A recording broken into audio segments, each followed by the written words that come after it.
ایوب خان کا جو دورہ حکومت 1958 سے سٹارٹ ہوا تو اس کی تیسری بڑی وجوہات تھی ماشاء اللہ لگانے کی، وہ یہ تھی کہ ماشاء اللہ لگانے کے بعد ایوب خان نے اپنی حکومت مضبوط کرنے کے لیے نئے قدم اٹھائے، جیسے بیسک ڈیموکریسی سسٹم جو کہ 1959 میں بنایا گیا تھا۔ ٹریڈیشنلی پارلیمنٹری سسٹم کی جگہ بیسک ڈیموکریسی کا نظام لگا دیا گیا۔ اس سسٹم کے تحت لوکل لیول پر چھوٹی کونسل بنائی گئی جو انڈائریکٹلی پریزیڈنٹ کو الیکٹ کرتی تھی۔ اس سے ایوب خان نے اپنی حکومت کو عوامی تائید دکھانے کی کوشش کی۔ اکنامک ریفارمز اور development, agricultural reforms 1959، land reforms introduce کیے گئے، انڈسٹریلائزیشن کو بڑھا دیا گیا اور انفراسٹرکچر پروجیکٹ شروع کیے گئے۔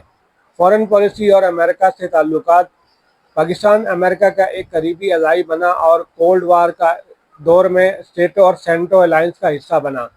1960 میں انڈس واسو ٹریٹی بھارت کے ساتھ سائن کیا۔ 1958 کے ماشاء اللہ کے اثرات، پازیٹیو اثرات یہ تھے کہ سیاسی اسٹیبلٹی آئی، یعنی کہ پاکستان میں پہلی دفعہ ایک اسٹرانگ سینٹرلائز حکومت قائم ہوئی، اقتصادی ترقی ہوئی۔ 1960 کا دور پاکستان کا اکنامک گروتھ کا سب سے گولڈن ایرا مانا جاتا ہے۔ انفراسٹرکچر ڈیولپمنٹ، ڈیمز، روڈز اور انڈسٹریز کے آغاز تھا۔ نیگیٹو افیکٹ یہ ہوئے کہ ڈیموکریسی کا خاتمہ ہوا، جس میں سویلائزیشن یعنی کہ سویلین رول کو ایک ملٹری ڈکٹیٹرشپ نے ریپلیس کر دیا گیا۔ پولیٹیکل آپریشن، اپوزیشن لیڈر کو اریسٹ کیا گیا اور سول لبرٹیز کو ریسٹرکٹ کیا گیا۔ ایسٹ پاکستان کا محرومی کا احساس، ایسٹ پاکستان کے لوگوں نے محسوس کیا کہ ویسٹ پاکستان ان کا حق مار رہا ہے، اور جو کہ 1971 کے بنگلہ دیش بننے کی سب سے بڑی وجہ بنا۔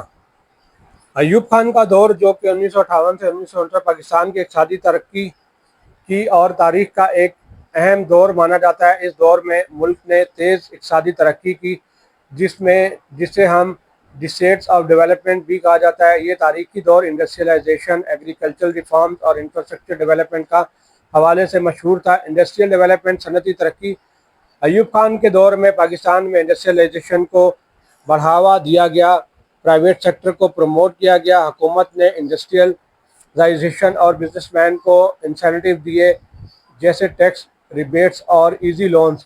5 ایئر پلان، حکومت نے اکنامک پلاننگ کے لیے 5 ایئر پلان شروع کیا۔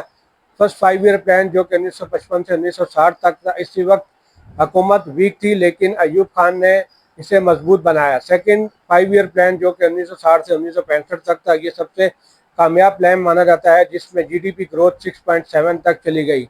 تھرڈ 5 ایئر پلان جو کہ 1965 سے 1970 تک تھا، انڈو پاک وار اور پروٹیسٹ کی وجہ سے اس پلان کو اتنی کامیابی نہیں ملی۔ کراچی اور لاہور جیسے شہروں میں نئے ٹیکسٹائل اور سٹیل ملز لگائی گئی۔ Export oriented economy, industrial goods exports کرنے پر فوکس کیا گیا، جسے ایسٹ ایشین ماڈل بھی کہا جاتا ہے۔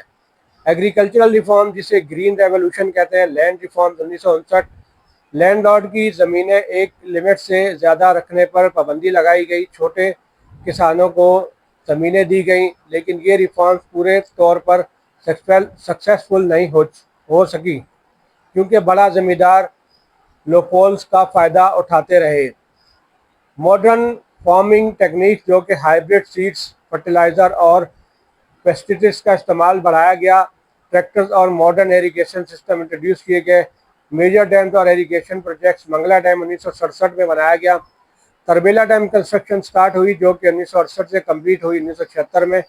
انڈس واٹر ٹریٹی 1960، بھارت کے ساتھ پانی کا مسئلہ حل کرنے کے لیے یہ ایگریمنٹ کیا گیا۔ فورن ایڈ اور انفراسٹرکچر ڈیولپمنٹ، امریکہ اور ویسٹ کی مدد، یو ایس اے اور انٹرنیشنل ڈونرز نے پاکستان کی اکنامک پالیسیز کو سپورٹ کیا کیونکہ پاکستان کولڈ وار کے دور میں ایک اسٹریٹجک الائی تھا۔ ورلڈ بینک اور آئی ایم ایف سے لون ملے جو انفراسٹرکچر ڈیولپمنٹ میں لگائے گئے۔ کمیونیکیشن اور transportation system, G T road, motorways اور ریلویز کو امپروو کیا گیا۔ کراچی پورٹ اور سول ایویشن انڈسٹری ڈیولپ تھی۔ اکنامک گروتھ انڈیکیٹر جو کہ G D P growth rate 6.7 annually جو اس وقت ایشیا میں ہائیسٹ تھا۔ ایکسپورٹ بڑھ گئی جس میں کاٹن، ٹیکسٹائل، جوتے اور انجینئرنگ گڈس ایکسپورٹس ہونے لگی۔ پر کیپٹل انکم، لوگوں کی آمدنی میں اضافہ ہوا۔ مڈل کلاس ڈیولپمنٹ ہوئی۔ ویکنیس اور کرٹیسزم، ویسٹ پاکستان اور ایسٹ پاکستان کے درمیان اکنامک ڈسپیرٹی، ویسٹ پاکستان نے زیادہ فائدہ اٹھایا جبکہ ایسٹ پاکستان آج کا بنگلہ دیش محروم رہا۔ اس وجہ سے ایسٹ پاکستان میں نفرت بڑھ گئی جو 1971 میں پاکستان کے دو حصوں میں بنگلہ دیش کے درمیان نفرت بڑھی، جو کہ ایک بڑی وجہ بنی بنگلہ دیش کے الگ ہونے کی۔ تو کرپشن اور نیپوٹزم، جس میں بیوروکریسی اور ایلیٹ کلاس نے زیادہ فائدہ اٹھایا جبکہ عام لوگوں تک پورا فائدہ نہیں پہنچ سکا۔ بگ بزنس کا کنٹرول، جو کہ 22 انڈسٹریل فیملیز جسے 22 فیملیز کو پاکستان کہا جاتا ہے، نے اکانومی پر قبضہ کر لیا۔ نتیجہ یہ نکلا ایوب خان کے دور میں کہ ایوب خان کا اقتصادی نظام بہت حد تک کامیاب ہوا، لیکن اس میں ان ایکولیٹیز اور اسٹرکچرل پرابلمز بھی تھیں۔ یہ دور پاکستان کی اکنامک ہسٹری کا ایک گولڈن ایرا مانا جاتا ہے، لیکن اس کی ایفیکٹ لانگ ٹرم بیلنس نہیں ہو سکے۔ 19 اپریل 1976 کو ایوب خان کا انتقال ہو گیا، جو کہ 1958 کے مارش اللہ میں، جس میں 25 مارچ 1969 کو انہوں نے اپنے صدر کے عہدے سے استعفیٰ دے دیا، اور 19 اپریل 1970 کو ایوب خان کا انتقال ہوا، جو کہ پاکستان کے ایک اچھے لیڈر تھے۔ تو ویڈیو آپ کو کیسی لگی؟ پلیز ویڈیو کو شیئر کریں، اپنے کمنٹ سیکشن میں اپنی رائے کا اظہار کریں کہ ایوب خان کی ویڈیو آپ کو کیسی لگی۔